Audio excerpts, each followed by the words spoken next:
Welcome back नाज़रीन। आपने break पर जाने से पहले सुना कि बाबर अवान साहब ने आज सुप्रीम कोर्ट के बाहर खड़े होकर जब उनको तौहीन अदालत के नोटिसेज इशू हुए तो कैसे बात की। एक दफा फिर आपकी मेमोरी फ्रेश करने के लिए सुनवाते हैं, फिर मेहमानों से गुफ्तगू शुरू करेंगे। आइए देखते हैं। शहीद भुट्टो के मुकदमे के दौरान मेरे एक सराकी सूफी शायर दोस्त ने मैं को भेजा एक शेर, उस शेर मैं तबसरा करना चाहना वा। तो शेर यह है कि नोटिस मिलिया कारा साहब, नोटिस मिलिया कख ना हिलिया, क्यों सोनिया दा गिला करो, मैं लख वारी बिस्मिल्लाह करो। नाज़रीन आपने गुफ्तगू सुनी, नोटिस मिलिया कख ना हिलिया। आजम स्वाति साहब से मैं यहाँ पर ये सवाल करूंगी। आजम साहब, आपने भी गुफ्तगू सुनी, आपने फुटेजेस भी देखी होंगी टेलीविजन चैनल्स के ऊपर, क्या कहेंगे, क्या हो रहा है इस वक्त हुकूमत के अंदर? बीबी हुकूमत की क्या बात करूं, मुझे तो अपने मुल्क पे रोना आ रहा है और इन अवाम पे कि जिनके आज हुक्मरान जरदारी और गिलानी की सूरत के अंदर जो है हम पे बैठे हुए हैं और वो ना जाने हमारे किन नाकर्दा गुनाहों का बदला जो है हमसे ले रहे हैं। दुख हो रहा है कि अल्लाह मेरा मुल्क जो है कहाँ चला गया। मैं एक चीज़ आज प्राइम मिनिस्टर इंडिया ने बड़ी ज़बरदस्त बात की, उसने कहा, मैं आपके नाजरीन को बात बताना चाहता हूँ और फिर मैं इस तनाज़र के अंदर अपने हुक्मरानों की बात करूँगा।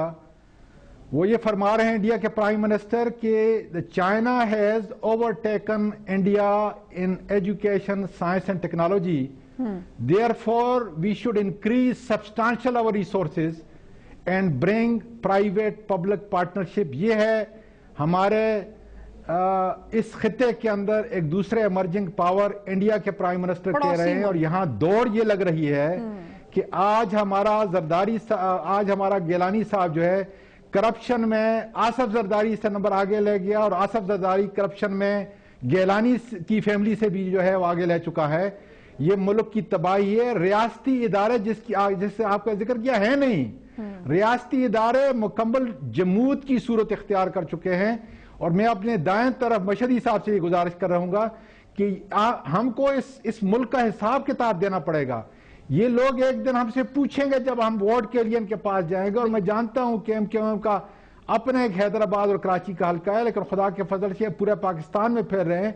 तो क्या इनसे ये नहीं पूछा जाएगा कि इन करप्ट हुक्मरानों के जिन्होंने रियासती इदारों को जानबूझकर तबाह कर दिया गया है, उनके साथ क्यों बैठे हुए हैं?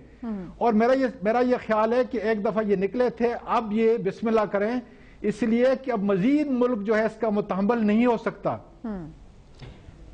मशहदी साहब, ऑफर कर दी है आपको स्वाति साहब ने, अब क्या ख्याल है?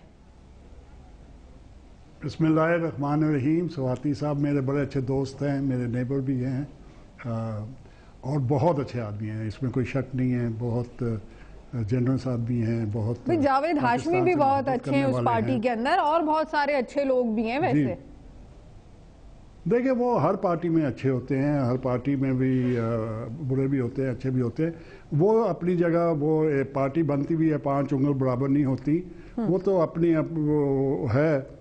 मगर हमारी पार्टी जो है एक आइडियोलॉजिकल पार्टी है, असूलों वाली पार्टी है, एक डायनामिक पार्टी है, एक middle class, lower middle class और सर्विस ओरिएंटेड पार्टी है। हम अपनी आवाम की सर्विस करते हैं, हम सियासत को इबादत समझ के हम लोग काम करते हैं। और हमारी सारा काम जो है लोअर लेवल पे, गलियों में, कुचों में और जिधर गरीब बसते हैं, जिधर मिडिल क्लास रहते हैं, और मिडिल क्लास से ही हमारे लोग आते हैं। सब उनको अपनी कार्रवाई पे, अपनी मेरिट पे ऊपर लाया जाता है। और अल्ताफ़ भाई उनको किसी को असेंबलीज़ में भेजते हैं, किसी को सेनेट में भेजते हैं, किसी को टाउन नाज़िम बनाते हैं।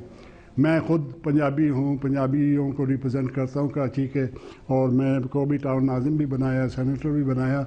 मैंने तो एक धेला खर्च नहीं किया, मैंने तो किसी को मिन्नत नहीं की। मेरे सारे साथी जाके मेरे लिए काम करते हैं। और इसी तरह हमारी जो है एक प्रॉपर पॉलिटिकल पार्टी है कि जुल्म का साथ देने वाला भी जालिम होता है। देखिए, बात यह है कि अल्टरनेट क्या है, अल्टरनेट भी देख लेना। ऑपोजिशन जो होती है एक गवर्नमेंट इन वेटिंग होती है, मतलब ऑपोजिशन भी बड़ी पेट्रियाटिक होती है। दे आर ग्रेट पेट्रियट्स, उनको ऊपर कोई शक नहीं कर सकता। और मगर वो एक गवर्नमेंट इन वेटिंग होती है, उनका भी काम एक ही है कि किसी तरह ये गवर्नमेंट हटाई जाए और हम आ जाए। मगर हमारी ऑपोजिशन है किधर? हमारी ऑपोजिशन एक बहुत बड़ी पार्टी है, वो सोलो फ्लाइट पे है और वो आइसोलेटेड है, दूसरी पार्टियों को अपने साथ मिलाती नहीं।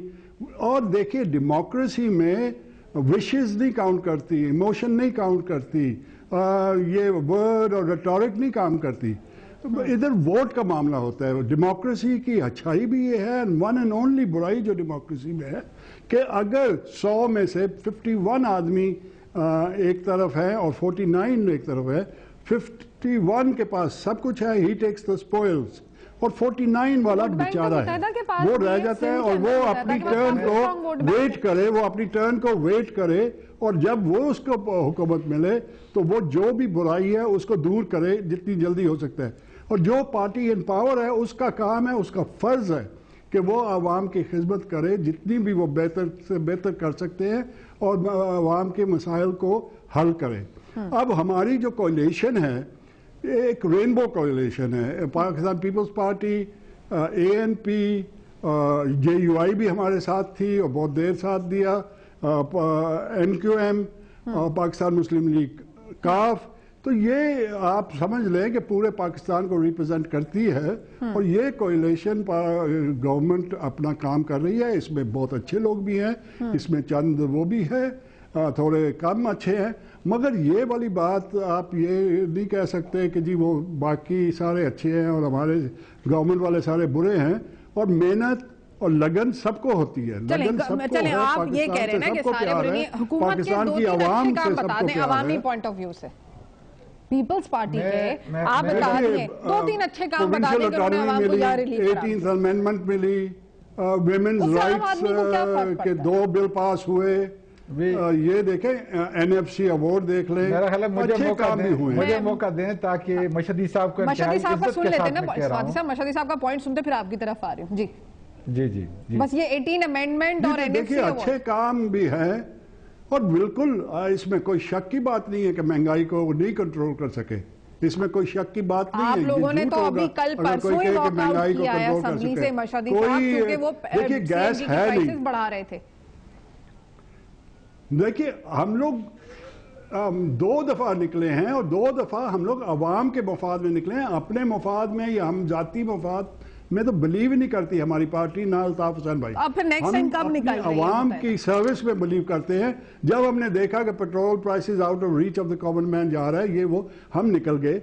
मगर वही वाली बात है कि हम निकल के भी उधर विल्डरनेस में बैठे रहे, कोई ऑपोजिशन एज ऑपोजिशन, जैसे मैंने आपसे अर्ज किया है कि वो जो होती है गवर्नमेंट इन वेटिंग, वो कोई ऐसी ऑपोजिशन नहीं है, कोई ऐसा प्लेटफॉर्म नहीं है जहां से आवाज बुलंद की जा सके। टांगे खींचने वाली बात नजर आई, वो हमें ऑर्गेनाइज किस्म की डेमोक्रेटिक कोई movement, democratic process for removal of government कहीं नजर नहीं आ रही। चलिए स्वाति साहब से पूछते हैं। जी स्वाति साहब, उनका कहना है कि कोई ऐसा प्लेटफॉर्म मौजूद नहीं है जहां से आवाज उठाई जाए अवाम की खातिर।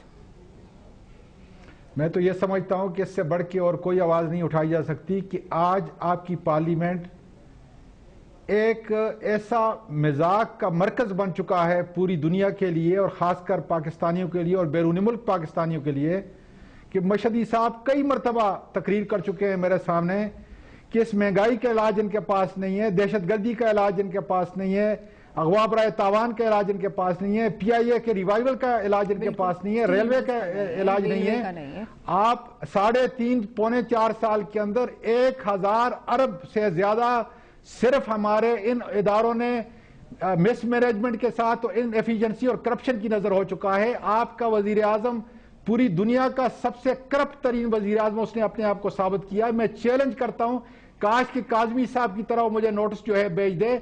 आज आपका सदर, उसको इस मुल्क से कोई वास्ता नहीं है, he does not have any stake in this particular country. जब ये सारी चीजें, मैं इल्जाम नहीं, मैं एक टैक्स पेयर की हैसियत से, एक शहरी की हैसियत से ये बात कर रहा हूं और ये सारी चीजें हकायक पे मबनी है कि अब जबकि पार्लियामेंट की कोई मॉरल अथॉरिटी नहीं है, हुकूमत की कोई मॉरल अथॉरिटी नहीं है, तो इसको मजीद आगे जो है खींचना, मेरा ये ख्याल है कि मुल्क के साथ, इन लोगों के साथ एक मजाक है। आप ये देखेंगे लोड शेडिंग के अंदर आज गैस शेडिंग में आपका पूरा फैसलाबाद जो हमारी रीढ़ की हड्डी थी आज बैठ चुका है।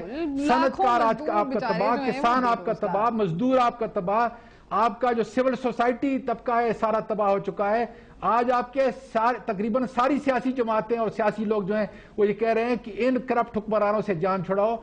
मशहदी साहब से मेरा मुद्दबाना गुजारिश है, और खासकर अगर अल्ताफ भाई मेरे इस प्रोग्राम को सुन रहे हैं तो खुदारा अपने इस मुल्क को बचाएं। कल हम सबको इन लोगों के सामने जवाबदेह होना पड़ेगा, और मैं समझता हूं कि आज वक्त की जरूरत इस कदर संगीन है कि ये एक दिन हुकूमत करने के काबिल नहीं है। और मेरा ख्याल है और वोट लेने तो आवाम के पास ही जाना है। चलिए मुझे मौका दे दें स्वाति साहब, मुझे मौका दे दें, मैं जरा ब्रेक ले लेते हैं नाज़रीन। एक वक्त से वक्त के बाद वापस आएंगे, डिस्कशन को दोबारा स्टार्ट करेंगे, मेरे साथ रहिए।